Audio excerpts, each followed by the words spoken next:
Kids ready? Ready! Woo!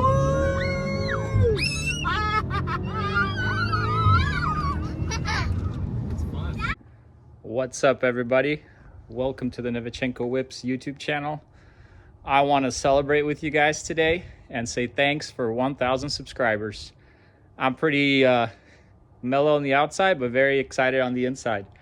Thank you for tuning in. Thank you for subscribing. I guess I didn't keep the watch on the subscriber count, and then someone commented on a previous video, woohoo, 1,000, and I saw it and I was like, oh wow, awesome. So we are chugging along. I'm not a huge guy for like trying to set goals for how many subscribers I want next year, but my goal is to work on awesome cars. I have a wide range of interests. It includes performance, German, Japanese, Subarus, BMWs, Mercedes, and then I really like the truck scene, and then I like family cars because I'm a family man. And that being said, without further ado, I'd like to present to you a new member of our car family. Ta-da! What is that, you might ask? Looks like some kind of BMW SUV. Well, it's actually the first ever X5M from this one's from 2011. And that is our next YouTube project car, mom car, dad car, family car, performance car. Let's go take a look at it. So you may have seen me recording a video a couple days back or previous to this video where I was saying goodbye to our F30 335i sedan. And as I mentioned, we were probably going to replace the car with something. Actually, at that moment, I didn't know yet what it would be, but now we know what it is. So this is a E70 X5M. This thing is pretty cool. I was honestly not extremely aware of the X5Ms, especially in this body style. Previously, I have test driven the next generation. I forget what it was called, the F generation, which is very much similar to like my F10 M5, which it had the dual clutch and the S63 TU engine in there with the all-wheel drive or X-Drive from BMW. This one, interestingly, this is pretty much BMW's first true X5M. In the previous generation, which was the first generation, they didn't really have a true M car. They had like a cool M-like trim. Those cars looked really nice, and they even did them in a manual transmission. They had a 4.8 liter V8 non-turbo. This car has a S63, I believe, non-TU engine. So like the first couple iterations. And it comes with the ZF 6-speed. The later years of this car did come with the ZF 8-speed, but you might see that it is filthy dirty. I just got it. It's been raining hard here in Washington. I pretty much just got this car today, and we're going to tear straight into it. I'm really excited because this thing has a lot of power, 555 horsepower. It's heavy. It's like 5,400 pounds. That's about 1,000 more than the M5. And I thought the M5 was already a heavy car, but it drives awesome. The driving experience is awesome for an SUV. The power kicks pretty good. I feel like the longer gears help it really wind out. And you know it. If you're at this channel, we're definitely going to modify it. So it's completely stock right now. Since it's winter outside, I'm not going to do crazy modifications until it starts to get a little warmer in spring maybe, which will be, of course, downpipes, a tune, maybe intakes, maybe other things. My plans for now, especially today, what we're going to dive into is maintenance. I want to do a full Motul 5W40 oil change. I have a really cool oil bypass valve like spacer piece from N63 intakes, which will help us run slightly cooler on the oil temps. I'll show you how to do that. And I'm just going to show you all the ins and outs of this car. I'm probably not going to mention exactly what I paid for it, but I paid a lot less than market value. There's a couple of reasons to that. It does hold a Washington State rebuilt title I've had plenty of rebuilt title cars in the past. I am not afraid of rebuilt titles. I am afraid of crappy cars that are impossible to fix. Go back to my E55 AMG videos. Anyways, so the story is, it has 50K miles. It was sold at a dealership in Washington, I believe, like a year ago for between 30 and 35 grand. Someone bought it, got in an accident. I have the like Copart pictures. It wasn't bad. It still has all of its original parts. So both fenders, the hood, the bumper, the lights, I believe are all original. It was kind of a low accident. The car was repaired, and so the owner drove it around for I think good 10,000 miles and enjoyed it, had no issues. And so here we are, the ones that are going to modify it and make it that awesome mom car slash dad car slash baby hauler slash back road ripper. It would be so cool to maybe keep it like a sleeper on the exterior and surprise some newer cars, because technically with a tune and stuff, this thing could also have 700 plus horsepower with xDrive. We'll go into the weaknesses of this car maybe later, but for now, let's just take a look at it. So here she is in all her dirtiness. Actually, I've never noticed this, but it has kind of like a protective film on the hood. It's removed off of this fender, or it's never been on that fender. It doesn't have it on this fender either. Never mind the tape. I'm going to pull that off here in a second. It was just holding the little side marker in. But the car is super straight. So in the Copart, the pictures show that this fender is off the car and the bumper is off. The previous owner said, I thought I'm going to have to buy those and get them paint matched and stuff. And he's like, when the car arrived at my house, it had these parts in the trunk. And he's like, I've reused everything. I think there was slight fixing to the bumper. So, some fresh paint on the front end, but rear, everything is super straight. I guess another reason, these cars come in many configurations for interior and exterior. So maybe the interior is not the most desirable leather color, but I don't mind it. I'm going to tint the front windows and it's going to look great. I mean, it's going to be a family car, and for the price, I don't think I can beat it. The exterior is like this metallic Schwarz, so it's a very dark blue. You notice that? Soft close. So pretty much in like nighttime, it looks black. In the daytime, it's going to look really dark blue. And so this thing is super straight. Like I said, it's fully stock. I know that the last oil change was exactly about 5,000 miles ago, so we're more than overdue to do that. Let me pop the hood and show you underneath. This car definitely needs a good detail, but I'm sure it's going to shine after that. Let's take a quick look at this thing, right? There's the S63 engine that you might be somewhat familiar with prior or from my videos in the F10. The packaging's a little different with the plastics. There's the other cover.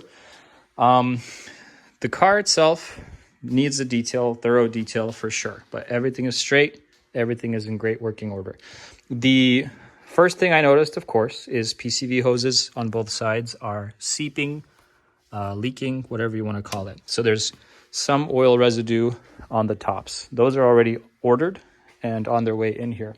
When I used my OBD2 scanner, the only code that it popped was for this sensor, and I think it's because I touch it and there's like oil seepage, and I need to probably clean it out. Take out the connector and clean it completely out. Another big thing about these S63s, especially the early ones, was the high pressure direct injectors into the head would fail and trash the engine. Imagine it fails and stuck open, flood the engine, boom shack, you're done. Well, luckily on this car, it's fairly easy. I dug in there kind of under that rail, and it's the Dash 12 revision injectors already installed here. So someone has had it either done due to recall or something like that and installed all the new injectors. I've actually not even checked that yet on my F10 M5 because I can't even see the injectors. I will be doing that in a future video. So you can see here are the turbos. Here's the factory downpipes. This is the air box. This is where the air comes in. It's actually pretty nice. You can easily access everything here. We're not going to do an intake, but we might do some scoops and way better free-flowing filters. The big thing that wakes these engines up, as we know, is downpipes. I think you can stage 2 it up to 700 horsepower easy. After that, your 6-speed ZF might need some love and attention, as well as the rear axle shafts, or whatever you want to call them. CV joints and axles, they begin to break, so to speak. So gotta be very careful with that. But honestly, overall, this is going to be family car, project car, mom car, dad car, and winter car, to speak. The winter weather is coming, and so I didn't have any other all-wheel drive cars other than our truck, and I wanted one. And this is a perfect fit. I already have winter tires lined up that are going to be mounted on here pretty soon. We're going to do an alignment. We're going to do a lot of things. So I mentioned the issue, PCVs, already on order. The other issue that I noticed is there's a slight, when you're driving, feels awesome, but when there's a little, like a bump or running over a pothole, you hear a couple small thuds or clicks from the front suspension. It's very notorious that the sway bar end links, they're really long. Those wear out really quickly. 50K miles, the bushing should still be okay, but the end links I'm definitely going to change. So we're going to take a look inside. As I mentioned, the recent oil change for this car was at 52K at good old Jiffy Lube. Recommendation, don't go to Jiffy Lube. Do your oil change yourself and make sure you tighten everything. I hear so many bad stories about Jiffy Lube. It's not to bash on them. It's just a fact. I've heard of people getting seized engines after going to Jiffy Lube. Don't do it. I know it's $20 or something, but come on. Why do you think it's so cheap? Even this owner that sold this to me said, I got the oil change. He brought his own oil, his own filter, and he saw a drip after getting the oil change. He had to go back and tell them to make sure everything is not leaking. But if you would have never seen it, or if it's a bad enough drip, you lose all your oil. So again, I got a great deal on this car. I believe I did. It's a, what do they call it? Like metallic Schwarz, dark blue. And the interior is like this, I don't know, chocolate tan, more like tan. It's actually very clean. These seats are very comfortable, just like the M5. I don't mind it for the price. I know you can get a pure white or pearl white or a black X5M with like a white or black or red. The red sounds cool, right? Interior and like carbon fiber trim. But I think those are still going at like the top of the market in terms of pricing. This car, being a rebuilt title, 50K miles, I still feel like I got it at like half the market value, so to speak. So go research what that is. It's in that ballpark. But I'm really excited. I drove it home and I drove it smoothly. I gunned it. I did a couple things and I loved it. It really resembles to me the M5, just a lot bigger and heavier, and feels planted and feels more comfortable because stock suspension. I don't think I'm going to lower it. I know a lot of people lower them on the H&R springs in the front. They do like there's airbags in the back and you do the little module or the connector, but I want it at this height so that we can rip around on it in the winter.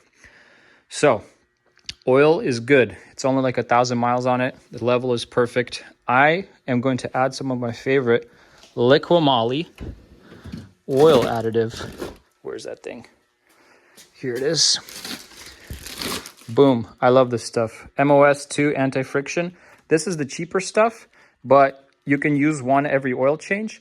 There's the other stuff that they sell. It's the, I forget the name of it, but that one technically is supposed to last more than a single oil change because it actually like creates some kind of protective coating on your internals. This is a good thing, the Jetronic fuel injector cleaning system. Direct injection probably needs this. Port injection will definitely still benefit from this. Liqui-Moly makes great stuff. I'm going to use it. And I've got my water wetter. I've actually put some in the M5. I don't know if it's placebo, but I've seen what looked like slightly lower temps.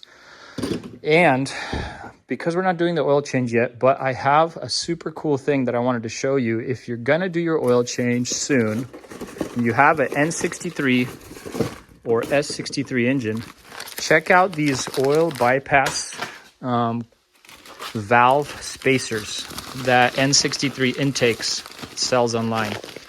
It's a sweet machined part. They sell for about 160 bucks.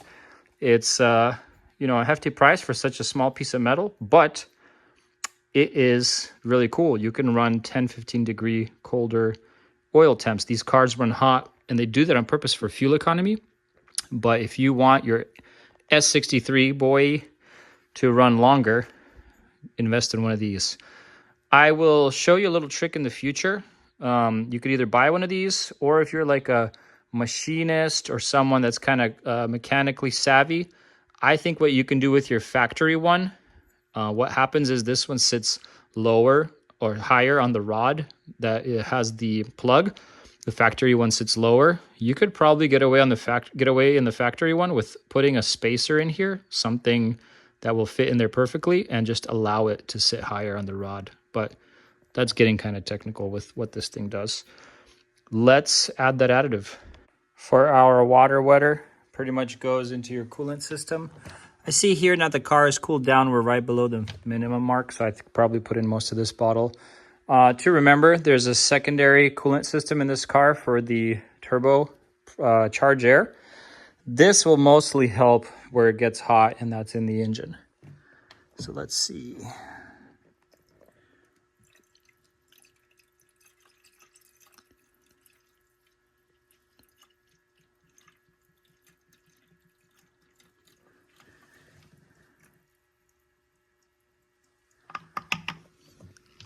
All right, it's right under the minimum mark. I might add some more coolant just to make it hit the minimum mark.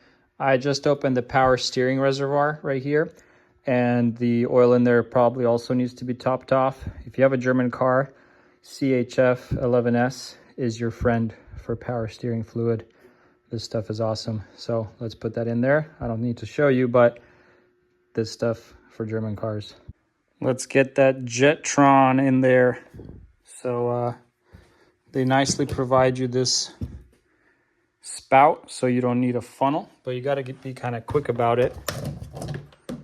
I did go get a full tank of gas. Actually turned out to be exactly $100. First trip. Anyway, so you got to be quick to put it in there and make sure you don't spill it all over the place. Boom. Pit stop, baby. Those injectors are going to be injecting. I've checked the brake fluid level. It looks really clean and it's at the max. I want to put in the Liqui-Moly oil additive, but I might do it tomorrow because you have to turn on the car and let it run for a good 5-10 minutes to let all that stuff circulate and get into your system. And because it's already super dark out and late, I'll do it tomorrow when we do like the exterior detail of the car, the wash and clean. Let's do that. All right, so we've pulled off the intake. Let's do a little investigative work and look around. So the air filters in here look pretty good. Probably have been replaced at some point. These are the factory ones. They're not necessarily high flow. And these cars came with like these charcoal filters that you definitely want to remove if you're going for any performance type of aspect. I think what those were used is to avoid gas fumes getting back out into the atmosphere. Let's take a look inside here and see how oily it's getting. And it is a bit oily, and I can see 100% it's coming from these PCV systems. These cars have blow-by. Guess what I bought yesterday when I knew I was buying this car? 2 oil catch cans, baby. That's right. I'm going to keep talking about it as long as you watch these videos. All of my cars that have a turbo have a catch can, even the supercharged one. Probably even an NA car, if I had it, I'd put a catch can. This one, yeah, I also see some oil on the bottom there because, again, you can see that residue right under the PCV. As soon as those come in, we're replacing the PCVs and putting in line the oil catch cans.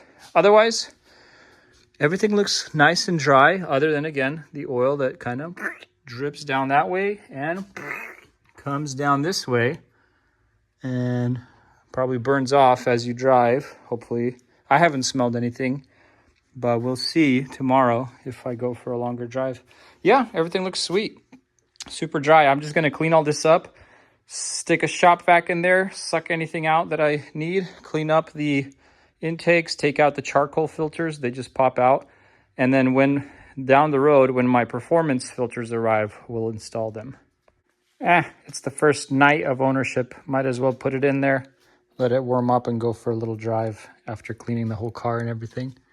So this stuff has like a nice dark color to it. Shouldn't be alarmed or anything like that. This stuff, I mean, it's not placebo. I always hear the engine quiets down.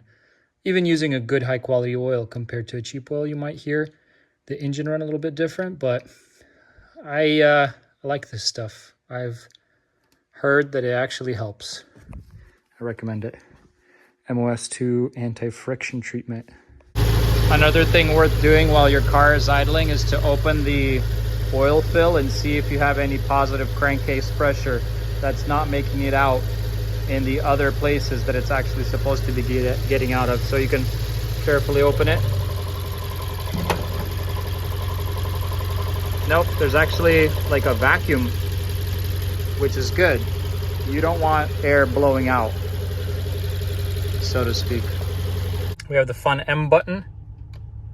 As soon as you click the M button, your exhaust is supposed to get a little louder, but because it's stock, it's not that huge of a difference.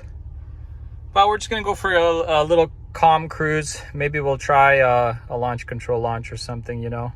Before we do that, I think in the menu we have to set up our M drive. Let's do that. Settings, M drive, electronic damp control. You want it in sport when it's an M. DSC, you want it in M dynamic or MDM. For power, you want sport, of course. Head-up display, M view. Cool. Simple as that. Not too many options. And then there's a EDC button if you ever want more stiff dampening while driving in a normal mode. And then the trans, you can go to sport, manual, and this and that. But yeah, we'll try a little launch here in a little bit at our favorite spot. Well, here we're coming to my favorite turnaround spot. The way to do the launch control in this car is you have to be in the M mode, and then you pretty much put the transmission on the stick in sport and then put it in the lowest gear, and then you mash the brake and the throttle and it gives you the nice launch mode, right? So let's make sure we can do that. I'm in all the M modes. Gear 1, ready? It's going to show a little flag on the screen. Nice. She's doing it. It's pretty quick for a big behemoth. Brakes feel good. Yep. These wipers need changing. Look at that fuzzy wuzzy on the screen. I do not like that. I already ordered wipers. Yeah, it's plenty of fun. And then you shut everything off and you're back into normal mode. Nice and calm and smooth. It's an awesome daily, awesome family car, but we're definitely going to step it up a notch. It's a little quiet. The downpipes will make it louder for sure. I've seen good exhaust options online that really wake up the exhaust. I'll let my wife drive it tomorrow, get her impression as well. And we're going to detail it. Hopefully it doesn't rain tomorrow. If it's raining all day, what's the point of detailing it, right?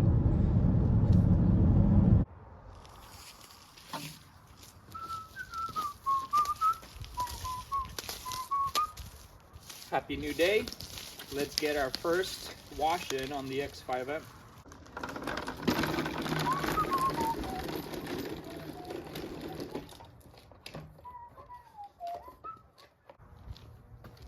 I wanted to share what I like to use to get like road grime off of wheels and tires. This Purple Power stuff, cleaner degreaser, is pretty strong. Some people might argue that you shouldn't use this because it's too strong, could ruin some wheels. Possibly, if you spray this on there and leave it, yeah, could, I don't know, ruin chrome or haze things up. But usually I spray it on there. I use like an older Griot's Garage because they have good spray bottles, good quality ones that don't get ruined. So I spray this on, let it sit for a few minutes, and I pressure wash it off. And then when I wash the car, I soap the wheels as well really well to make sure all that stuff gets off and pressure wash it off. But yeah, let's do that first, spray it on, and then we'll do a first wash. Look at that, the sun has come out. For soap itself, I'll actually use Rain-X concentrate because you can put a lot of it in here. It's fairly cheap, and I feel like it works well. Rain-X or whatever else, because if you fill this whole thing up, right, how many of these bottles are you going to go through in a couple car washes? So find stuff that works, it's fairly cheap, and that you can be very generous with putting on the car. I kind of go for a touchless car wash. I know it's good. Every now and then I'll use the mitt or the glove, but I try to just go over it, not touch it as much, and it seems to work fine. All right, let's go about it. Purple stuff.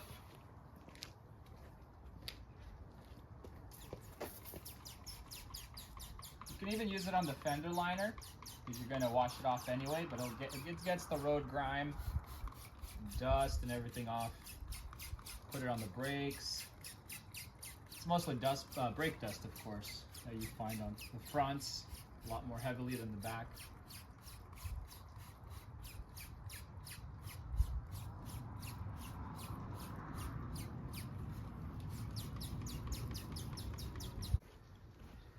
One thing to note is this car has like 8 or 10 or 11 radiators, especially for like the charge cooling. So you got to make sure to inspect the radiators, maybe get some water on them to clean those out or wash those out as well.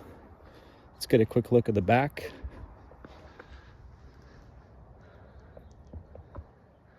You do the same on the back here. All right, let's spray the back. I'm going to spray the exhaust tips as well. These get nice and grimy.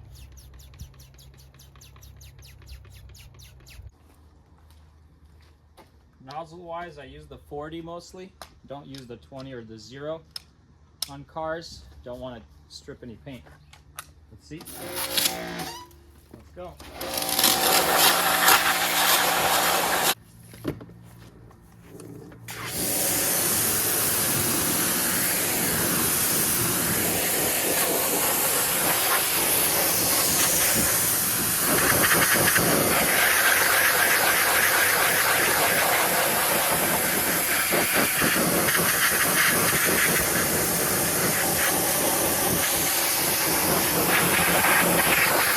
Now that our wheels are all cleaned, we're gonna go and soap the whole car. Use a little soaper on the end of the pressure washer. Kind of start top down.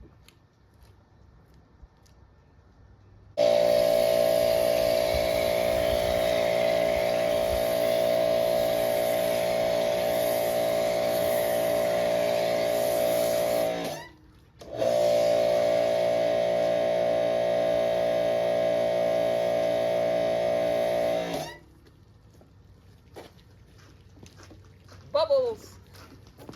Ooh, coffee.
usually check your nozzle downward in case the tip shoots out. You're not gonna shoot your car.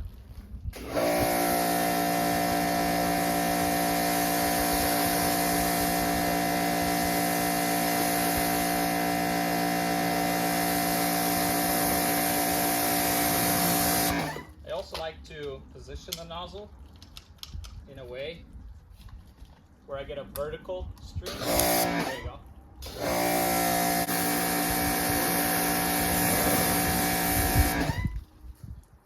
You can even climb up a tire, get the roof.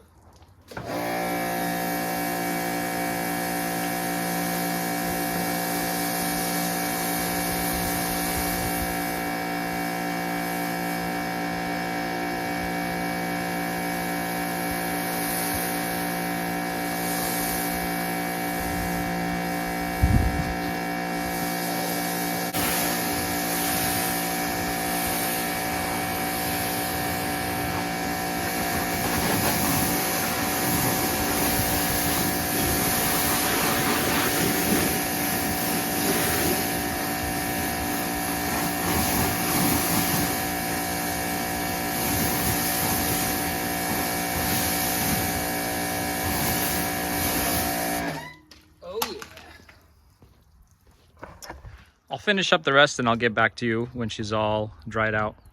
I like to use these rubber drying towels because they're quick and easy.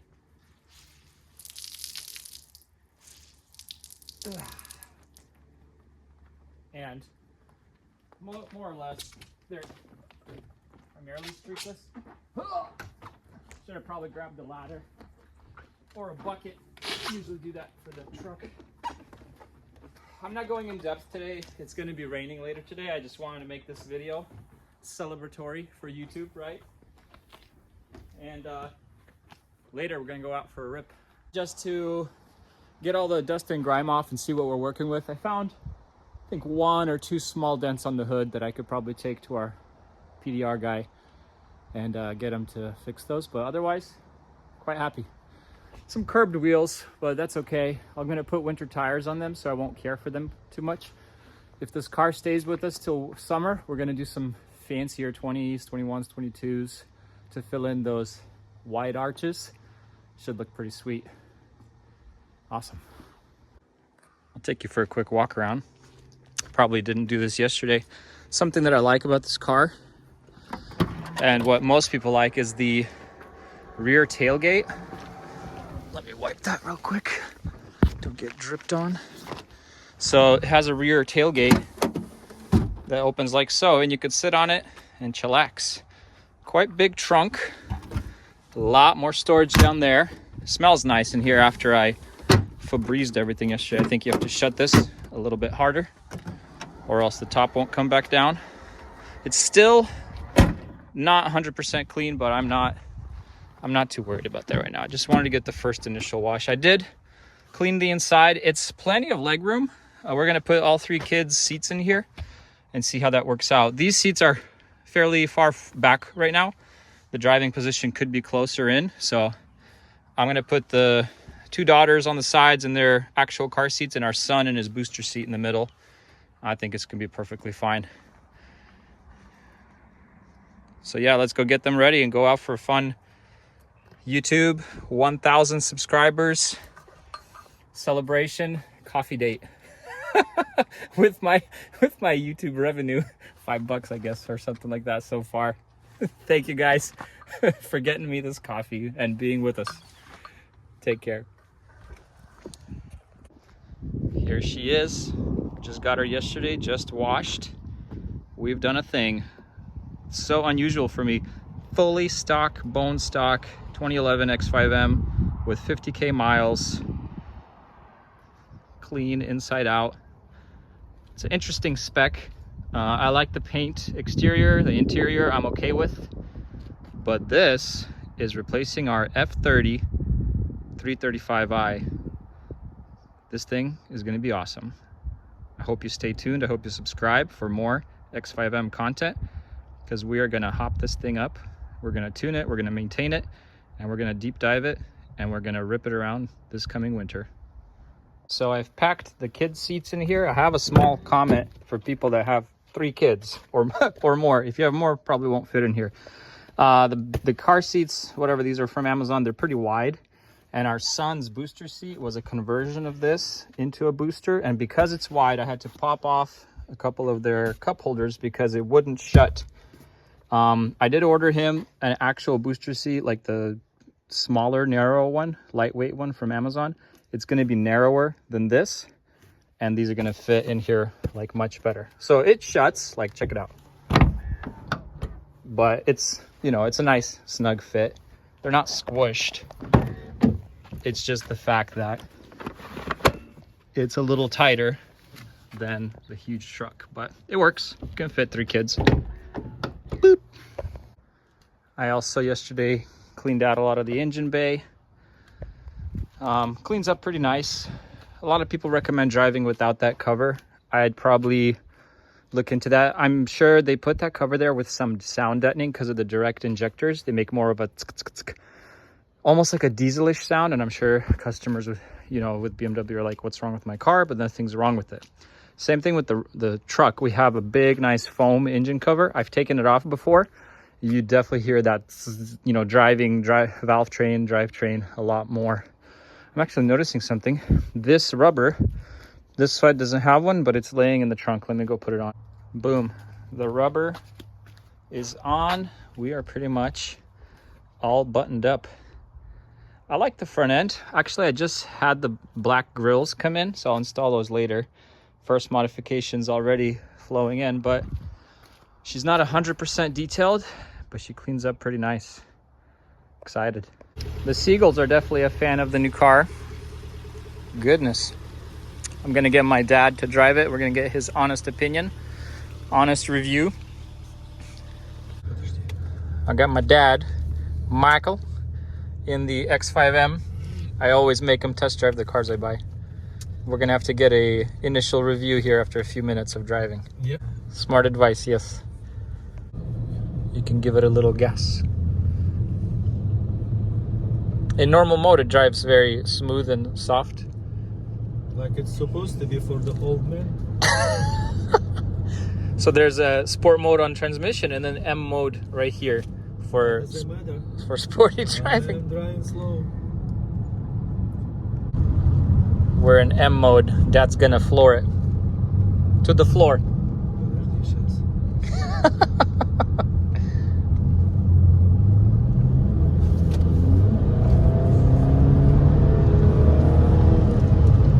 Not bad.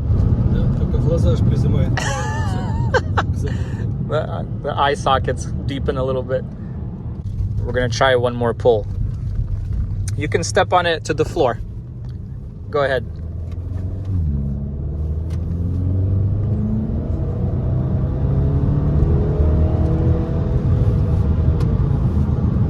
Still very smooth. That wasn't to the floor, was it? Taking it easy. You guys ready? Yeah. Okay, here it goes. That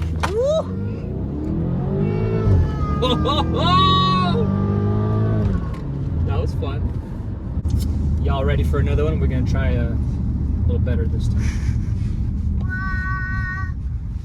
You kids ready? Ready. Woo!